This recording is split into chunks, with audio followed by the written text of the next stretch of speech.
Bueno, buen día a todos. Buen día a todos. Eh, Eh,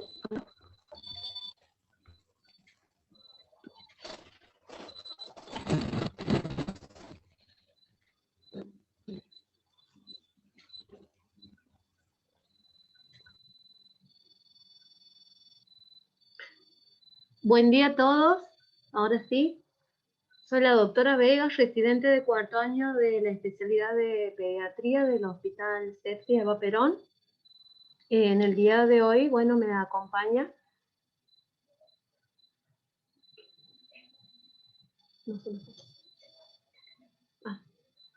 En el día de hoy me va a acompañar mi profesor, el doctor Shiraudi y el doctor Moja, que son especialistas de la parte, el doctor Shiraudi de neurocirugía y el doctor Moja de neurología infantil. En el día de hoy voy a presentar un caso clínico que se ha dado en nuestra institución.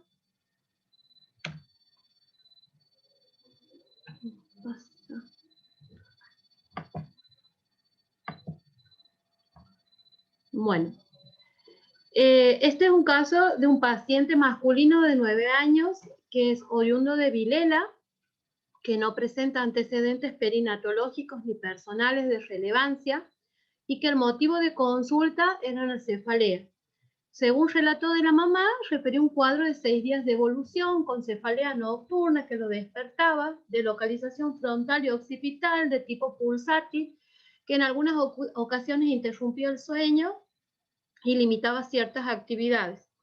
La madre en esa oportunidad consulta en el hospital zonal, se asume como un golpe de calor, ya que el niño había estado en la pileta, en horarios de la siesta, se le coloca un analgésico intramuscular y se indica ibuprofeno ambulatorio vía oral cada 6 horas. La mamá en ese momento refiere que en ocasiones la cefalea mejoraba con el analgésico y algunas veces en reposo, y que posteriormente agrega vómitos precedidos de náuseas.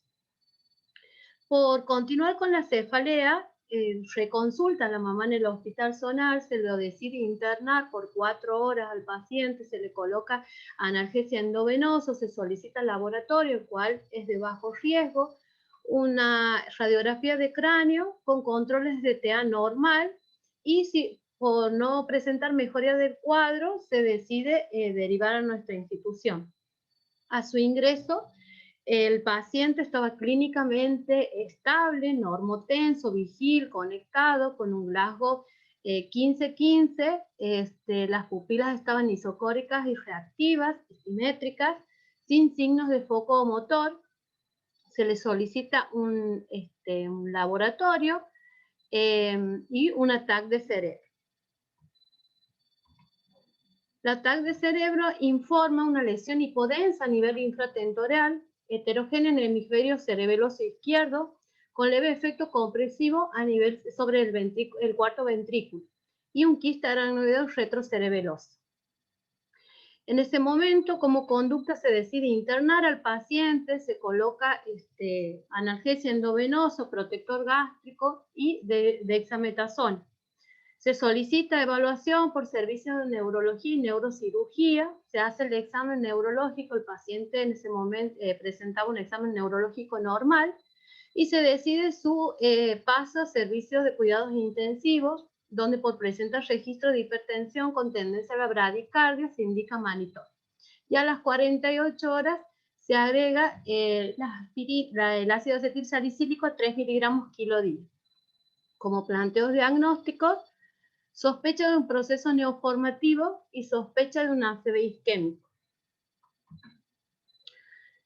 En cuidados intensivos se decide ampliar estudios complementarios, se solicita una eco de vasos de cuello, la cual estaba normal, una resonancia magnética de cerebro con contraste, en la cual informaba una lesión isquémica en el periodo agudo en el territorio de arteria cerebelosa posterior inferior, presencia de 2 estructuras vasculares desde la lesión hasta la cisura interhemisférica.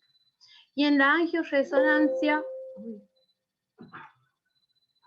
Y en la angioresonancia, una lesión hiperintensa de márgenes difusas que compromete el hemisferio cerebeloso izquierdo y vermicerebeloso con discreto efecto de masa sobre el cuarto ventrículo en el sector posterolateral izquierdo.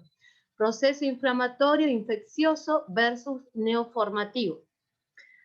Se solicita evaluación cardiológica, la cual es normal, oftalmológica, que también era normal, y evaluación por servicio de hematología, solicitándose estudios para trombofil, el cual presenta alteraciones en el KPTT, el fibrinógeno, el factor 8 y el factor 9, y se solicita el factor 5, que no tenemos, eso se envía a otra institución porque no lo tenemos disponible en esta. Estas son las imágenes, la angioresonancia y la resonancia magnética con contraste.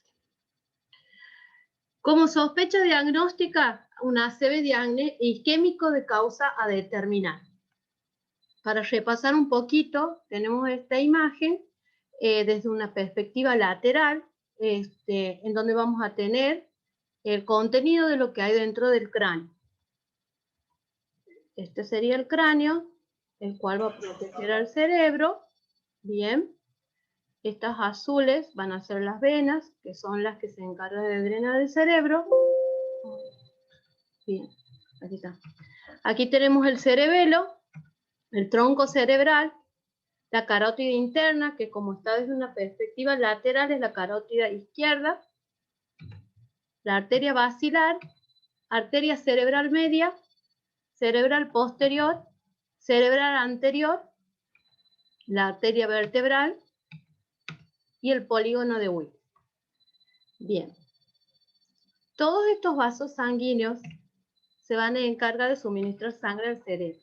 Cuando se ve afectado este suministro de sangre, se produce el ACV. Básicamente se va a producir por dos causas. Por una obstrucción del flujo sanguíneo, que sería el ACV isquémico, y aquí vamos a poner, vamos a hacer un gráfico, ¿eh? Ahí está. Bueno, supongamos que por alguna razón está bloqueada la arteria cerebral anterior. Esto va a significar que la sangre que va en esta dirección no puede atravesar hasta el otro lado. Entonces el tejido cerebral que va a depender de esta arteria para sus necesidades se va a dañar. Otra de las causas del ACV es la ruptura de un vaso, que sería en el caso del ACV hemorrágico. Vamos a ver. Tenemos aquí la arteria cerebral anterior, en donde vamos a tener un pedacito de la unión de la comunicante anterior. Bien. Y entonces este sector comienza a bombarse, es decir, que se está formando un aneurisma. ¿Sí? Que si se rompe va a sangrar, ¿sí?, en una parte que no corresponde a la circulación cerebral. Y todo este espacio se va a llenar de sangre. Como consecuencia de esta liberación de sangre fuera de la circulación cerebral, toda esta zona que depende de la arteria cerebral anterior no va a recibir la sangre correspondiente, por lo que el tejido va a comenzar a dañarse. Entonces la sangre va a comenzar a acumularse en esta zona, provocando que el cerebro sea, digamos, empujado hasta este sector. No me salieron las flechitas, pero bueno, hacia arriba, lo cual va a generar una lesión cerebral. En estos dos tipos de ACV, en ambos las células cerebrales van a dejar de funcionar después de 3 minutos, ya sea por falta de oxígeno o por falta de glucosa. Ahora, ¿qué pasaría si una parte del cerebro deja de funcionar? Supongamos que en esta oportunidad tenemos un gran coágulo que se encuentra aquí en la mitad de la arteria cerebral media. La sangre ya no va a poder circular en las zonas irrigadas anteriormente. ¿Esto qué va a provocar? Que todas las zonas irrigadas por la arteria cerebral media dejen de funcionar. y especialmente va a afectar dos áreas importantes, como el área de Broca y el área de Wernicke, que son las que se encargan del habla y ver si podemos entender lo que nos dice de comprender. Vamos a otro ejemplo. Supongamos que ahora tenemos un coágulo en esta pequeña arteria que sale de la arteria basilar, ¿sí? Y esta va a alcanzar a algunos nervios que se encuentran en el tronco cerebral. En esta pequeña zona hay muchos nervios que son los nervios craneales, ¿sí? Que se originan en el tronco cerebral. Y como consecuencia que vamos a producir alteración de los músculos faciales. Si estos aquí la caída de la boca y de los párpados. Si estos nervios pierden oxígeno, entonces va a provocar estas consecuencias que estoy marcando con la flechita. O sea que no podríamos usar los músculos, va a afectar los músculos faciales. Entonces, de esto deducimos que la severidad y la gravedad va a depender del lugar del cerebro que esté afectado y del tejido cerebral dañado. Para adentrarnos en el tema, vamos a comenzar definiendo qué es un accidente cerebrovascular, que es un trastorno en el cual un área del encéfalo se afecta en forma transitoria o permanente, ya sea por isquemia o por hemorragia. Según la naturaleza y prolongación en el tiempo, lo vamos a dividir en isquémico, que es causado por una abrupta interrupción u oclusión del flujo sanguíneo cerebral en un territorio vascular, arterial o venoso, debido a émbolos, trombos o vasoespasmos. En él se produce un déficit neurológico focal que dura más de 24 horas y según el territorio vascular afectado, lo vamos a dividir en accidente cerebrovascular, isquémico arterial, que afecta en un 64% de los niños, y en la trombosis de los senos venosos cerebrales.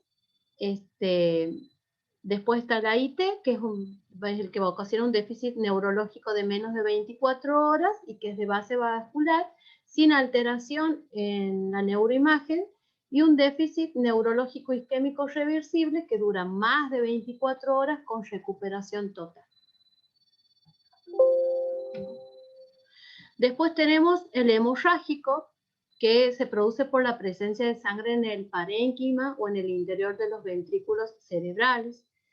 Estos pueden ser la hemorragia intracraneal, generalmente causado por malformaciones arteriovenosas, o la hemorragia subaracnoidea, que es provocado ya sea por traumatismo o por rupturas de aneurismas o por trombosis de los senos venosos cerebrales.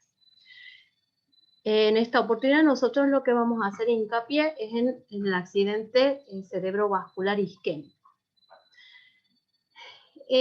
Con respecto a la epidemiología de ambos, hay una incidencia anual de 2 a 3 en 100.000 niños y adolescentes.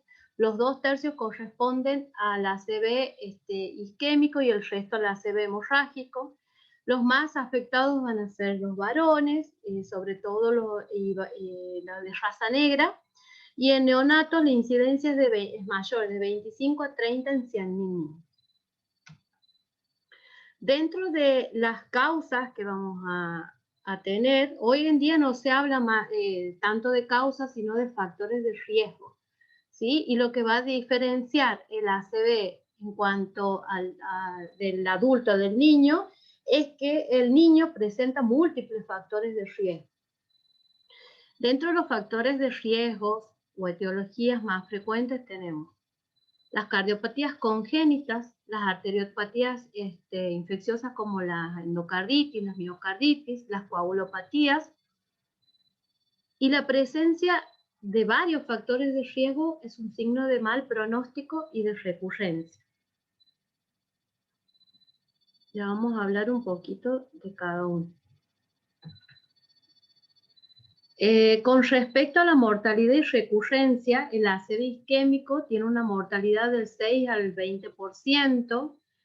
Una parte se debe al ataque cerebral y el resto a una patología de base que tenga. las recurrencias del 10 al 30%, un 20% van a experimentar accidentes ACV isquémicos transitorios, y con respecto a la discapacidad que va a dejar el isquémico ha disminuido, sobre todo del 80 pasado al 50, al 60%, por mayor sensibilidad diagnóstico y tratamiento oportuno.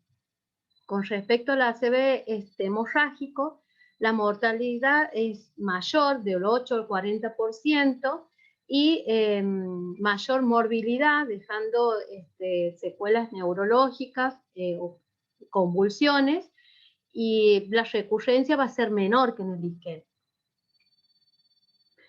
Bueno, dentro del ACV isquémico, como hemos dicho, tenemos el ACV isquémico arterial, cuya localización más frecuente de los infartos van a ser el 82% en la arteria carótida interna, ¿sí?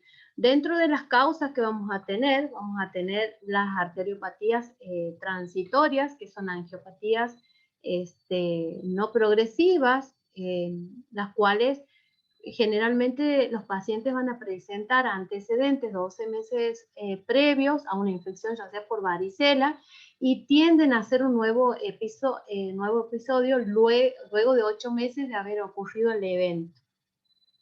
Principalmente las arteriopatías transitorias van a afectar las arterias carótida interna y la arteria cerebral media. Procesos cardioembólicos como las cardiopatías congénitas, que son responsables entre un 10 a un 30% de los émbolos cerebrales, sobre todo aquellos pacientes que presentan policitemia o aquellos pacientes que presentan cortocircuito de derecha a izquierda, y se estima que alrededor del 2 al 4% de los pacientes van a tener un episodio de ACV isquémico arterial. Las trombofilias, un déficit de la proteína C, la proteína S, del factor 5, el síndrome antifosfolipídico, errores congénitos del metabolismo como la homocisteínuria, y otros como por ejemplo el infarto migrañoso, la hipertensión arterial o la meningitis bacteriana.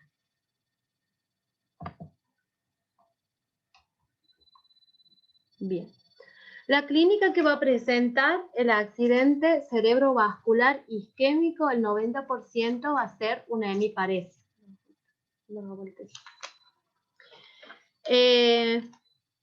Bien.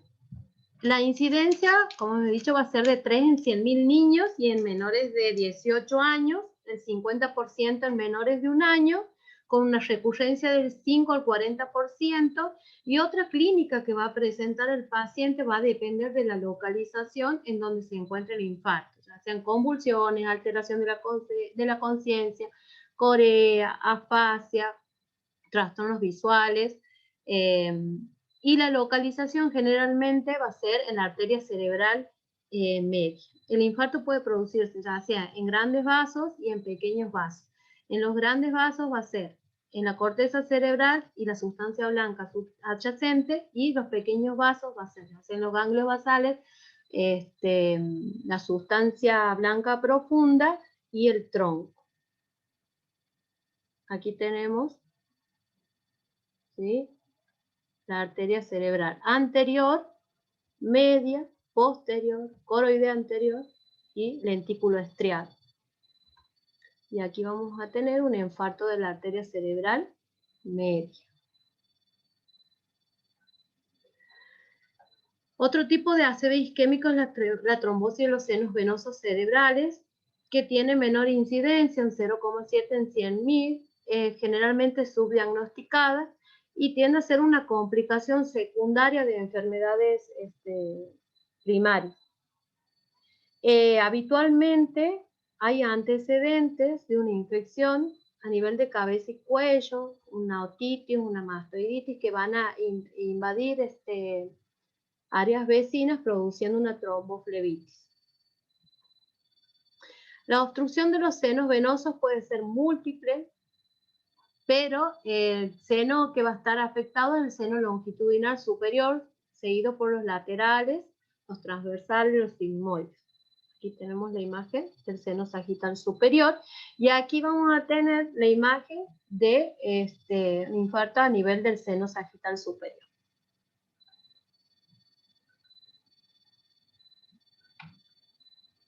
Con respecto a la clínica, va a depender de la edad, la localización y la extensión del trombo. El 48% va a presentar convulsiones y el 18% va a presentar alteraciones visuales como diplopía, escotoma. Y un aumento gradual de la PIC en horas o días. Y esto se debe a que va a haber una disfunción en la absorción del líquido, del líquido cefalorraquídeo a nivel del seno sagital superior. ¿Y esto qué va a provocar? Va a provocar una congestión cerebral, una hidrocefalia comunicante, ¿sí? O un pseudo tumor cerebral. El diagnóstico es muy importante hacer la anamnesis, preguntar sobre traumatismos, 4 semanas previas, aunque sean mínimos, infecciones, tener en cuenta hasta 12 meses previos, antecedentes de enfermedades trombóticas, antecedentes de uso de medicamentos, antecedentes de enfermedades sistémicas, ¿sí? Y con respecto a las imágenes, eso básicamente, o sea, el estudio por imágenes recomendado va a depender de la institución en donde nos encontremos, porque si tenemos en nuestra institución disponible solamente la tomografía, es la primera medida a realizar.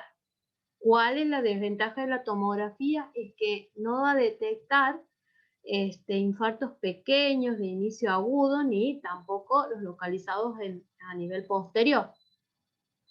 En cambio, la resonancia sí los detecta más rápido. La angioresonancia también es otro estudio de elección. La angiografía digital por cateterismo para vasculopatías, la arteriografía convencional, el ecodoppler transcraneal y de vasos del cuello, ¿sí? Sobre todo en las de drepanocitosis, el ecocardio transtorácico para las cardiopatías congénitas y la neurofisiología, realizar un electroencefalograma en pacientes que hayan tenido pérdida de conocimiento para diagnosticar una hemiplegia migrañosa.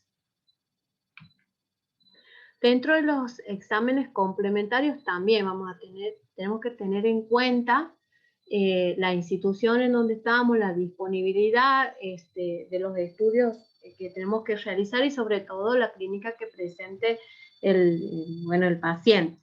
Como diagnóstico diferencial tenemos la encefalitis, la migraña con aura, la sepsis, la encefalopatía hipóxico-isquémica. Por eso la CDB tiene la clínica muy similares a varias patologías frecuentes en pediatría, por eso es muy subdiagnosticada. Como pronóstico tenemos que la presencia de convulsión y anormalidades neurológicas es un signo de mala evolución, que el volumen del infarto, cuando el volumen del infarto es mayor al 10%, es un signo de mal pronóstico, que si el paciente presenta una escala de Glasgow menor a 12, también es de mal pronóstico. Las recurrencias generalmente ocurren dentro de los primeros 6 meses, que el paciente presente recurrencias y patologías asociadas hay mayor riesgo de mortalidad. En la trombosis de los senos venosos cerebrales, el 30% presenta síntomas de pseudotumor cerebral y el 22% quedó con secuelas. Y en el ACV isquémico, el 70-75% presenta secuelas a largo plazo, sobre todo motoras, sensoriales y sensoriales. Con respecto al tratamiento, vamos a dividirlo en 3 partes. Tenemos un tratamiento de soporte. Siempre va a estar presente el triángulo de evaluación pediátrica. Es importante el reconocimiento de la ACV y su derivación a unidades de cuidados intensivos, ya que muchas veces estos pacientes presentan alguna alteración de la conciencia o estatus convulsivos. Es por eso que es importante implementar factores de neuroprotección. El objetivo básicamente va a ser que tenemos que optimizar y lograr una buena saturación de oxígeno, optimizar el gasto cardíaco y la presión de perfusión cerebral y sistémica, ¿sí? El paciente que va a requerir intubación, si está con escala menor, de Glasgow menor a 8, con una lesión focal, ¿sí?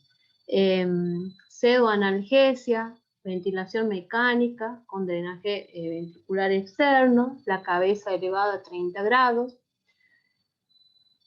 Y como objetivo tenemos que tener una saturación mayor al 90%, una PCO2 del 30 a 37, una PIC menor al 20 con una TAM mayor a 50, una presión de perfusión cerebral mayor a 50.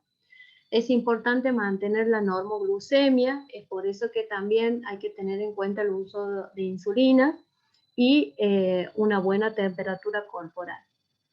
Es también muy importante la reposición de líquidos, sobre todo en las trombosis de los senos venosos cerebrales de causas por enfermedades protrombóticas, como consecuencia de enfermedades protrombóticas o por deshidratación, por lo cual se requiere de líquidos generalmente isotónicos al 100%,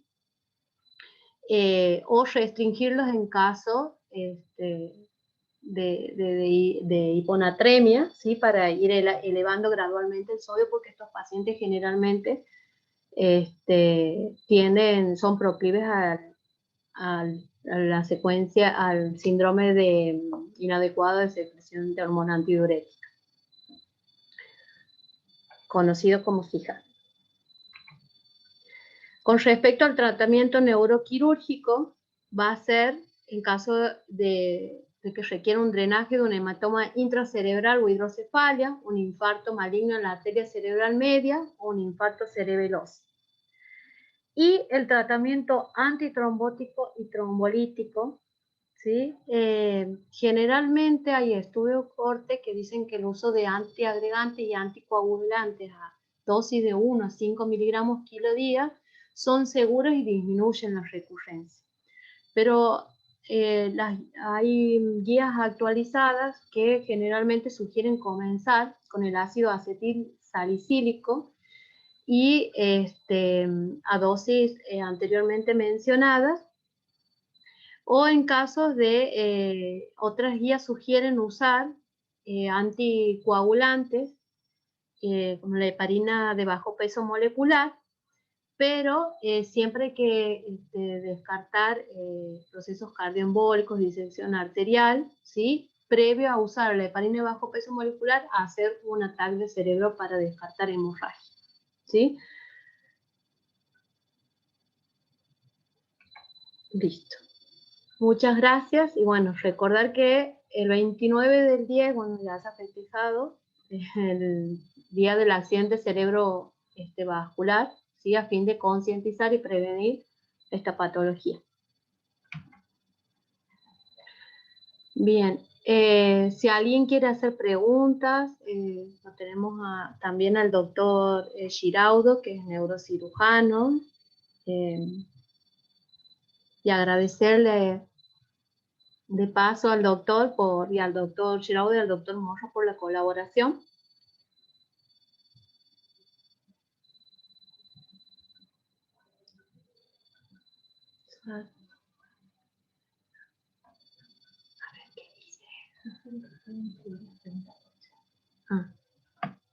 Pueden escribir las preguntas por chat también.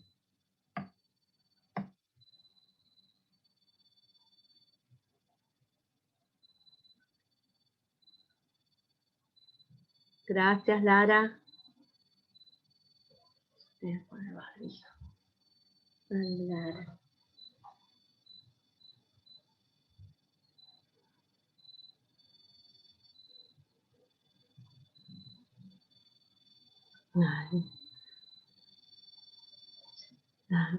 Gracias, doctor Giraudo y doctora Garrido.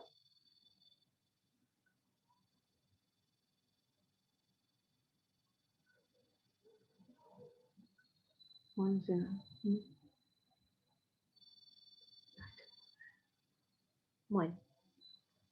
Bueno, muchas gracias a todos por haber asistido. Los esperamos el próximo miércoles, perdón, con el otro Ateneo. Así que saludos a todos. ¿Qué dice?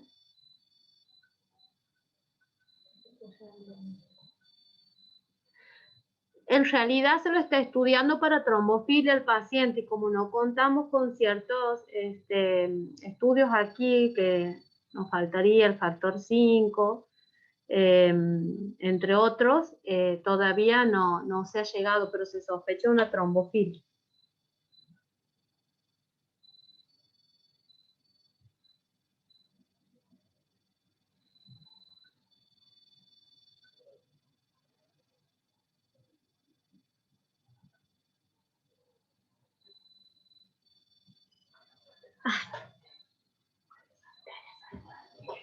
Bueno, sí.